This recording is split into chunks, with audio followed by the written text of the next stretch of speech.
এই হাল, তুই এখনো জিম করছিস? তাড়াতাড়ি যা, বাজার থেকে মাছ নিয়ে আও। আজ আমাদের বাড়িতে 20,000 মেহমান আসবে। আচ্ছা মা, যাচ্ছি।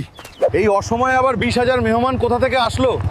কিন্তু মা বলেছে যখন নিয়ে আসতে হবে দেখি বাজারে কি মাছ পাই। কাকু, বাড়িতে 20,000 মেহমান আসবে, আমাকে একটা 20 কেজি সাইজের ইলিশ মাছ দাও। অত বড় ইলিশ দোকানে নেই রে, তুই বরং সমুদ্র থেকে ধরে নিয়ে যা। এত বড় অপমান! আমি হালকো, আমি সমুদ্রের নিচে গিয়ে 20 কেজি ইলিশ ধরেই বাড়ি ফিরবো। ওই বাড়িতে 20,000 মেহমান আসবে, সবাই তোকে খাবে, তুই আমার সাথে চল। দম আছে তো আমাকে মেরে নিয়ে যা। আমি হাল্ক, আমি যা বলি তা করে দেখাই, তা তোমরাও ভালো করে জানো। মা, এই নাও, বাজারে মাছ পাইনি, তাই সমুদ্র থেকে এই ইলিশ মাছটাকে ধরে নিয়ে এসেছি।